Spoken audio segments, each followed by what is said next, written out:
जन्म ओ परिवार महेंद्र सिंह धोनी 1981 मसीहा जुलाई 7 तारिखरे वर्तमानर झारखंड राज्यर रांची जन्मग्रहण करथिले।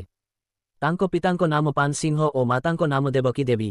तांकर पैतृक घर उत्तराखंड राज्यर आलमोरा जिला अंतर्गत रामगढ़ ब्लॉकर भाली ग्रामरे। पिता पान सिंह मेकन कंपानी रे कनिष्ठ परिचालक रूपे कार्य करुथिबारु तांको उत्तराखंडरु रांची स्थानांतर हेबाकु पड़िथिला।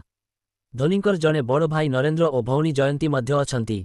निजर बलिष्ठ प्रदर्शन द्वारा महेंद्र सिंह धोनी समस्तंकु आकर्षित करिपारिथिले, जाहाफଳରେ तांकु 1997-98 मसीहा पाई 16 वर्षरु कम बिनु मंकर ट्रॉफी पाई चयन करा जायथिला। सेही टूर्नामेंट रे मध्य तांकर प्रदर्शन अति उच्चकोटीर थिला। दलम श्रेणी परे धोनी निजकु क्रिकेट सहित अधिकरु अधिक संश्लिष्ट करिबाकु आरंभ कले और निजकु भविष्यतरे जणे क्रिकेटर भावे गढ़ी तोड़िबाकु प्रयत्नशील हेले।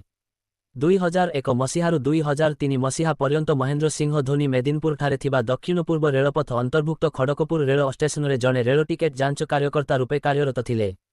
मात्र सेठी रहिबा समय रे मध्य से क्रिकेट को भूली पारि नथिले बा क्रिकेट ठारू निजकु दूरेई देई पारु नथिले। खड़गपुर स्टेशन ठारू अल्प किछि दूररे थिबा एक छोट घरे निजर जणे बंधुंको सह से भड़ारे रहुथिले। सेही बंधुंकर कहिबा अनुसार धोनी प्रबल मात्रारे क्रिकेट को भल पाउथिले, जहा फଳରେ टिकिए समय मिलिले एमितिकी कामधंदा छाड़ी मध्य से क्रिकेट खेलिबाकु पळाउथिले। खड़गपुरे रहिबा समयरे धोनी सेठारे लोकमानंको पाई एक आकर्षणीय क्रिकेटर होई पारिथिले। से सेठारे निजर आक्रमणात्मक बैटिंग द्वारा समस्तंकु प्रभावित करि पारिथिले। खड़गपुर पाखरे थिबा एक मिनी स्टाडियमरे प्रत्यह अपराह्नरे धोनींकु क्रिकेट खेलुथिबारे देखिबाकु मिलिथिला। धोनी टेलीविजन रे प्रसारित हेउथिबा कौनसी क्रिकेट मैचकु केबे भी देखिबाकु भूलंतिनी। तांको बंधुंको कहिबा अनुसार 2003 विश्वकप फाइनल रे भारत जेतेबेले ऑस्ट्रेलिया ठारू लज्जाजनक परिस्थिति रे हारिला, सेतेबेले धोनींको सह बसी से सेही मैच देखुथिले।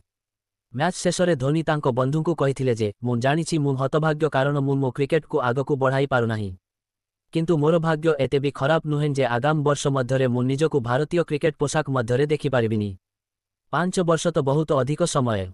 तापरर एक वर्ष मध्यरे धोनी निजकु भारतीय क्रिकेट दल रे शामिल कराइबाकु सक्षम होइथिले।